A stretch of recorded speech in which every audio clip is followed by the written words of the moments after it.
Well, hello. How you doing? It's 9 o'clock in Portstewart in Northern Ireland, and as promised, I'm going to read another chapter from my memoir, Paperboy. I hope you're staying well. Hope you're staying home and looking after everybody during these extraordinary times that we're living through. And I hope this will bring you a little bit of nostalgia and a bit of crack from Belfast that I hope helps a wee bit anyway. So this is chapter of Paperboy, and this chapter is called Tips and Investment. Oh, hello, Mary Black. You're spot on time tonight. Good to have you along. So, tips and investments. Money, money, money was never off the radio. It's a rich man's world, said ABBA. In church, however, when I wasn't daydreaming about Agnetha during the sermon, I heard the Reverend Lowe teach an alternative message that money couldn't make you happy. Although there was evidence before us that the happiest people in our congregation seemed to me to be the two jolly ladies with thick makeup and bright red lipstick who sat at the front in fur coats. They didn't live up our way anymore, but came back in their Jaguar once a week to go to church. When they opened their blue Presbyterian hymn books, I could make out from where we sat at the back of the church big gold rings on their plump fingers.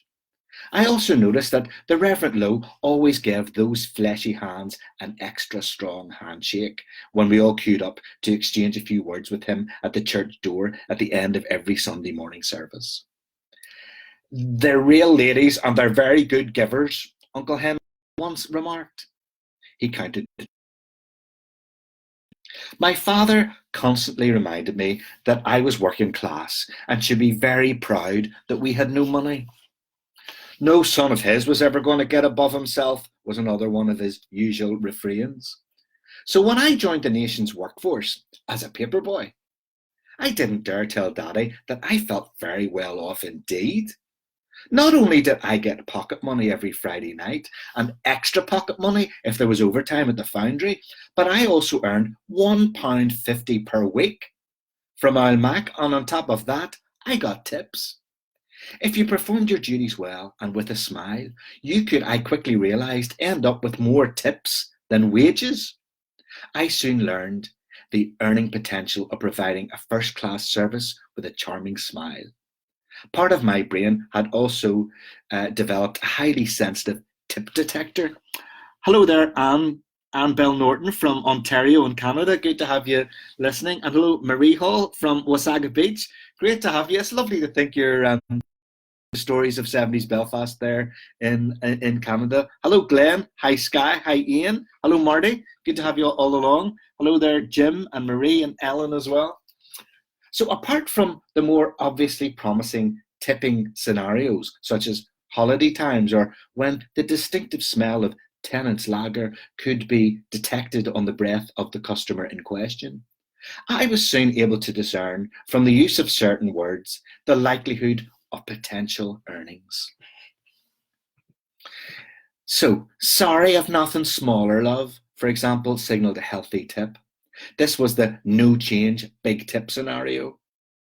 On one such occasion, Mrs. Grant from number 2 told me to keep the change from a £10 note. I was aghast at her generosity, but spent the rest of the evening planning what I would do with the money. Then the next day, she asked me for a fiver back. She had, she said, made a mistake because of her nerves, because they were bad with her Richard's pains.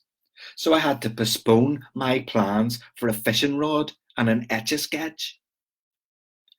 Thanks for keeping an eye on Pussy over the 12th, love, also signalled that a good tip was on the cards. This fell into the category of the additional duties related tip and was most commonly bestowed by pet owners during the month of July. This was easy money because the cats didn't seem to care much if their owners never returned from the caravan. Was them robbers at you again the night, love? Or, "Och, look at the state of you the night in the rain, you wee crater," were also promising remarks indicating an imminent sympathy tip. I accepted such tips with sad and grateful eyes and closed the gate carefully behind me. Then they would go straight to my boots. Like the baddies in Thunderbirds that I could always recognise from the stubble on their plastic faces, I instinctively knew who would never tip. Mr. Black always had a "don't you bloody well think you're getting an extra penny out of me, you cheeky wee hellion" look on his face on a Friday night and never tipped. So the identity of a possible tip giver was predictable. The amount and occasion of the tip, however, was as difficult to foresee as the number of milk bottle tops donated to the Blue Peter Appeal for Africa in any given week. This element of uncertainty turned the whole tipping experience into something of an adventure. It was like snow on the streets. You never knew how much you were going to get and what exactly you would get it for, but once you knew it was on the way, a whole new world of opportunities for having fun was opened up to you. The sum of my pocket money, wages, and tips was sometimes as much as £4 by the time it was Saturday night. I was rich. Patrick Walsh at the School of Music said all Protestants were rich and that we kept all the Catholics poor. I wasn't so sure because I had seen a picture of the Pope's church in Rome on John Craven's newsround, and it was even bigger than Ian Paisley's church on the Ravenhill Road. However, I couldn't really argue with Patrick, not just because he was a first violin and I was only a second, but because I was probably the only Protestant he had ever met. And I had to admit, I was very rich for my age. However, I tried not to flaunt my wealth, and I learned to use it wisely.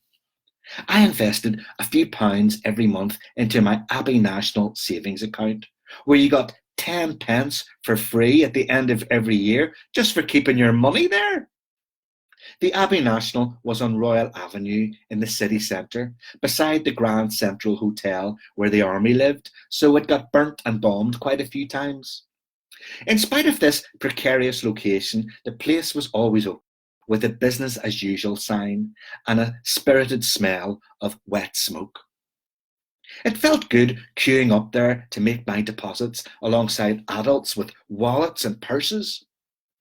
The lady behind the counter wore makeup and pearl earrings, talked through her nose and pronounced every ing, as she cheerily accepted all of my investments and firmly stamped my book.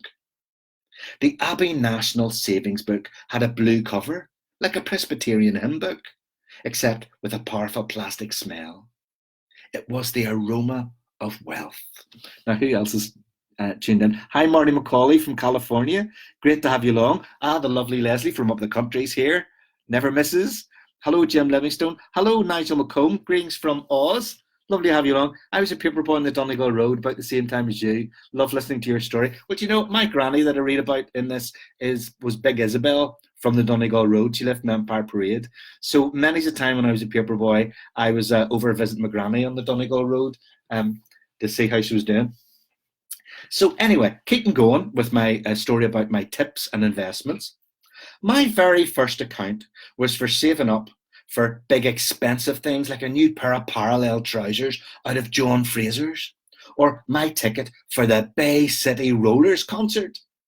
However, because I was so well heeled, in platforms of course, I was able to avail of other opportunities for spending my additional disposable income. I quickly learned the hard way, though, not to play the slot machines in Belial and not to play poker with my big brother in the garden shed. I was not prepared to risk my hard-earned cash so easily, and also my granny from the Donegal Road said gambling was a curse and a sin. This moral outrage about gambling must have put a strain on her marriage because Granda worked in the bookies on the Donegal Road. I gave some of my money away to babies in Africa, of course, but I still had enough left to invest in all sorts of exciting products.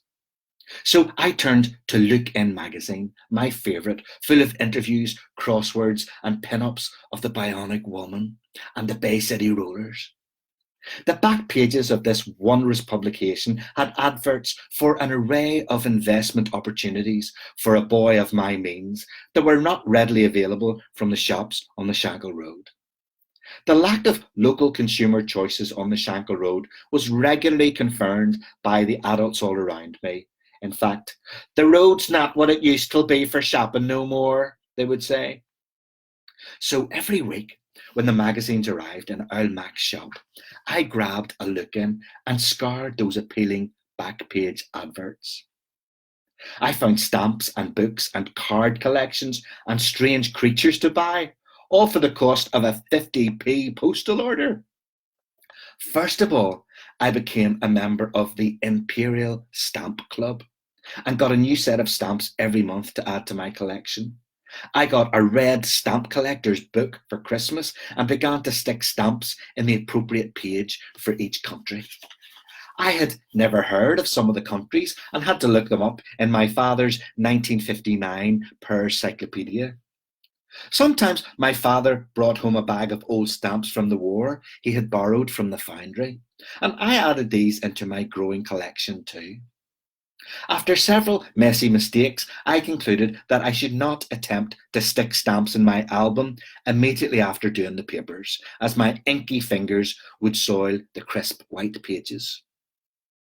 From time to time, I borrowed the stamp valuation book out of the Shankill Library, along with a Billy Bunter or a Famous Five. I would search through the catalogue to discover the invariably disappointing value of each stamp. Next, I invested in a card collection of animals of the world. For a 50p postal order, I got 10 animals a month to put in a wee red card container. My favourite card was the one with the skunk. I dreamed of having a pet skunk to come with me on my paper round on a Friday night and spray foul smells on the foul wee hoods. I cancelled my subscription after about 60 animals, however, because I was being sent far too many farm animals. Next, they'll be sending me a card of Petra, I thought. I was very fond of Petra, who was the most popular golden Labrador in the Upper Shankill, even if she did poop on all the pavements. But I wanted to collect rare, dangerous, poisonous animals from, say, Borneo, not pets or farm animals from Ballymena. I knew I was the only pacifist paperboy in West Belfast, but I had no ethical difficulty with killer animals, because they didn't seem to know any better. Inevitably, therefore, I moved on from animals and joined the Puffin Book Club to collect books instead. I hadn't realised that you could actually buy your own books. I thought you just borrowed them from the school or from the Shankill Library. As a member of the Puffin Book Club, I got a set of book labels saying, "This book belongs to stick into the inside cover of every book I bought. I would get very excited when my latest book would arrive.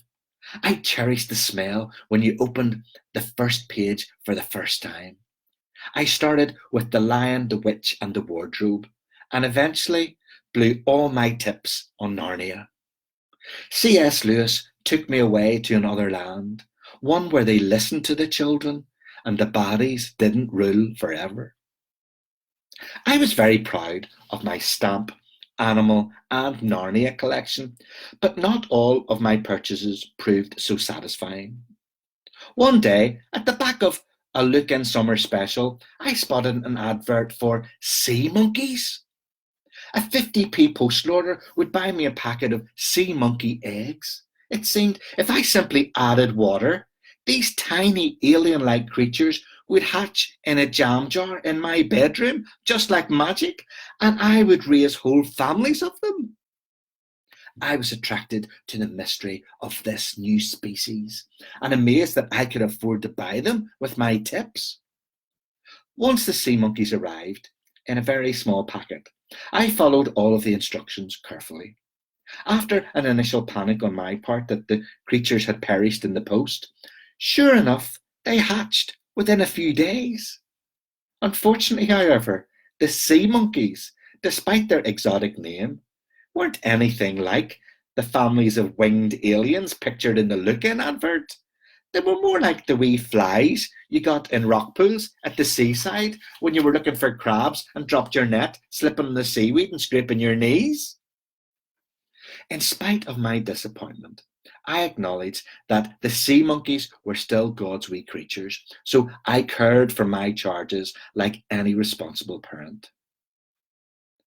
Then one sad day, while I was watching Rolf Harris painting a kangaroo on BBC One, my wee brother, inspired by Rolf, used my Sea Monkey's jam jar for dipping his paintbrush so that he could fill in Noddy in his colouring book. My erstwhile pets were permanently preserved as flecks in the red paint on the bonnet of Noddy's car. However, given the poor return on this investment, my grief was fairly short-lived. And my wee brother reminded me that although he had indeed made a tragic error, it wasn't half as bad as putting Brute on your Jimmy Joe. Shortly after I had recovered from the calamity with the sea monkeys, I noticed another advert in the pages of Look In on how to become a muscle man, like a certain Charles Atlas in America. Everything in America was bigger. Mr. Atlas had more impressive muscles than the Incredible Hulk, and it said in the advert that if I bought his book and got big muscles like Charles Atlas, then no bullies would ever kick sand in my face again. I couldn't remember anyone ever kicking sand in my face in Malile, not even a skinhead, because the sand was always too wet and heavy with the rain. But I did like the idea of becoming a big, strong muscle man like this Charles Atlas in America. It would make me safer from the robbers on a Friday night and would certainly help if the provos really did decide to make paperboys legitimate targets.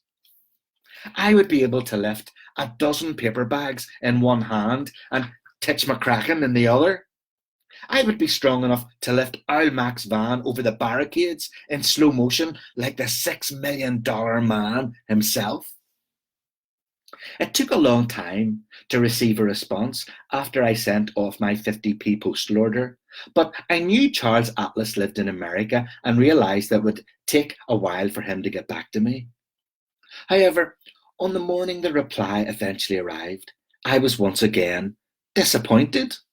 I spotted the envelope in the hall shortly after the postman called. It was sticking out from underneath a flyer about a sale in the Great Universal Club book. I retrieved this long-awaited passport to power immediately. Aware of the slagging potential this delivery could provide for my big brother, I headed straight for my bedroom to open the package in private. When I ripped open the envelope with my feeble arms, instead of a book telling me how to get muscles, I was greeted by a pile of leaflets explaining that I needed to send off another, much larger postal order to buy the book telling me how to get big muscles. Then, as luck would have it, before I could stuff the information back into the bin, my big brother walked into the room. Catching sight of the incriminating documents, he grabbed them, quickly scanned them, and began to laugh. He seemed unable to stop laughing, in fact, and this attracted my mother into the bedroom, too. When she arrived, Mommy lifted up the pack and then began to laugh too. Finally, hearing all the hilarity from downstairs, my father and my wee brother joined us, and before very long, there they all were in my bedroom, my whole family laughing hysterically like the Martian robots on the Smash advert on the TV. Not even the thick wood chip on my bedroom walls could absorb the sound of their hysterical laughter. There was one short gap in the guffaws when my mother asked breathlessly, "Is anyone kicking sand in your face at the caravan, love? 'Cause your daddy'll deal with them, so he will." Then before I could even attempt to answer, the laughter recommenced with added vigour. Charles Atlas went straight into the Park Grey fire. The bin wasn't good enough to assuage my anger and humiliation. My most successful purchase from an advert at the back of Lucan was a pen pal. It said I could choose which country I preferred my pen pal to come from and whether I preferred a boy or a girl. My preferences were for a girl from Sweden or America who liked music. But I got a pen pal called Winston from New Zealand who played rugby. For a while, however, we enjoyed writing to each other. I was sure Winston must have been disappointed about getting a male pen pal from Northern Ireland because he had probably wanted a girl from Sweden too. But he turned out to be very interested in the Troubles. He was always kind enough to ask at the end of every letter if the British had killed anyone in my family since his last letter. He also assured me of his full support for my people in fighting for freedom from the British invaders. I never responded in the same way that he never replied to my question as to whether he had a pet kangaroo. I wrote long letters about what I did at school on airmail paper, which was even thinner than a page of telegraph. And when Winston replied, I was able to add his New Zealand stamps to my growing collection. We corresponded for over a year. Once he realised that we had televisions in Ireland too, we discovered that we both watched Doctor Who.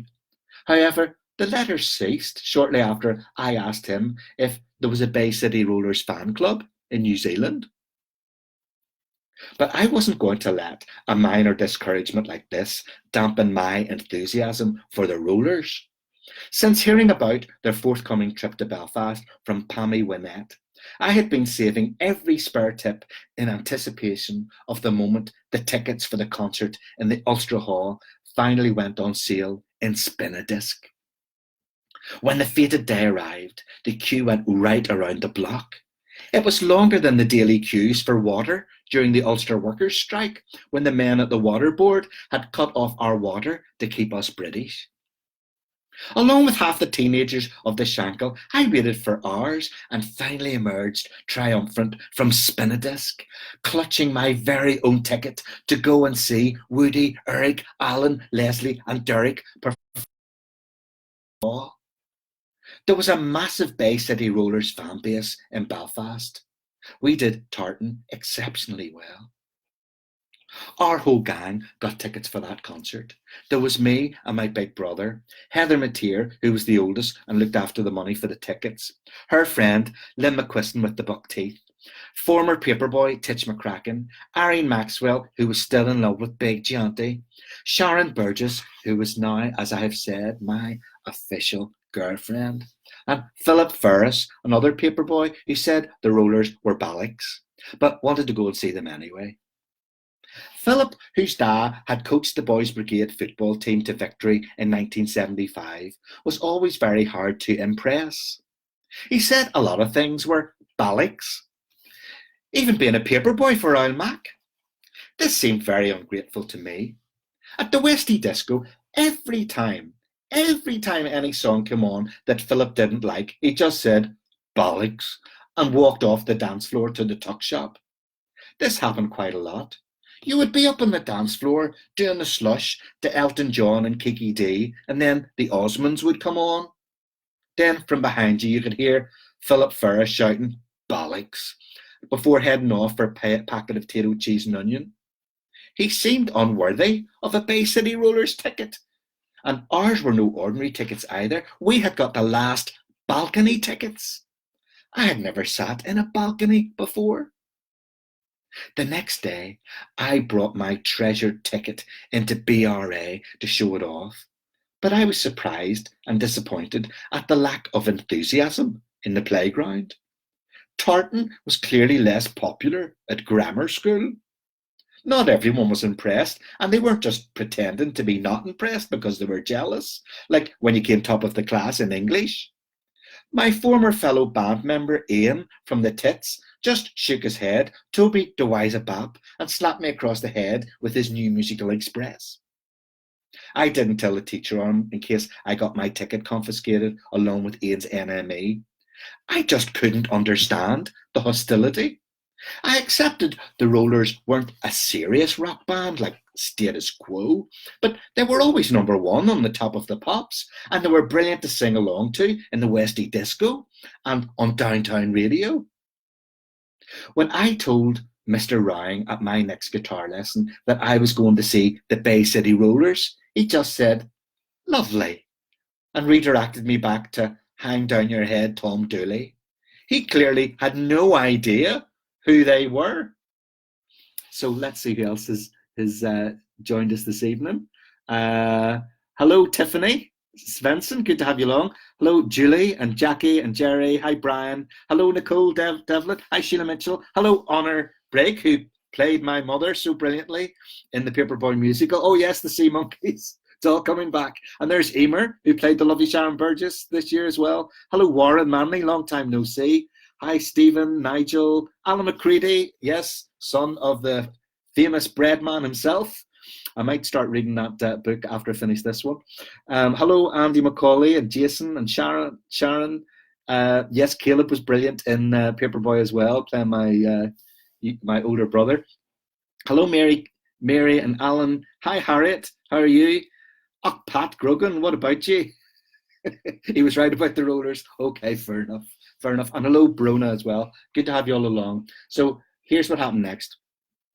Nevertheless, I once again refused to be put off by this lack of appreciation of my musical tastes. I had never been to see a real pop concert before.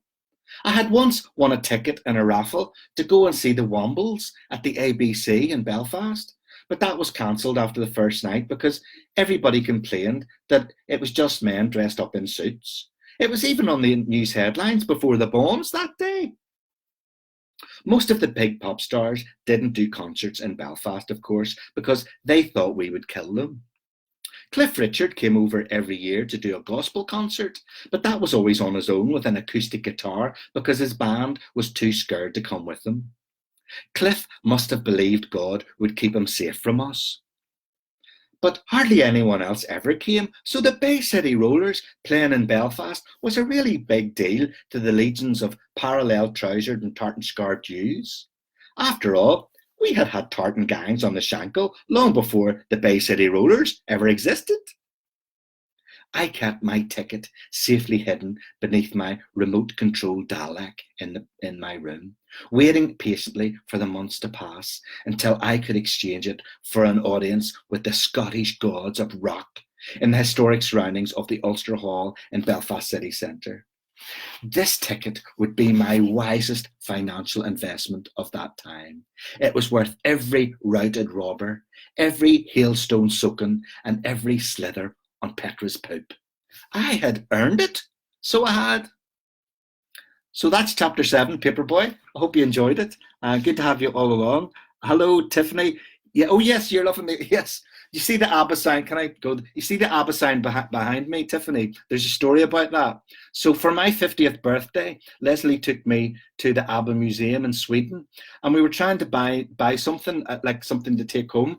And the only things that were available said things like "I'm a dancing queen" on a T-shirt, and didn't really appeal to me. But you could buy these handmade wooden ABBAs, and there were very few of them left. So I said to Leslie, let's get the ABBA and bring them home. So we bought the ABBA that you can see up there. I'm trying to do that because it's all back to front. And we got home, and it's only when we opened them and looked at them that we'd got 2 Bjorns. So we don't really have a full set. So unfortunately, it didn't quite work out that way.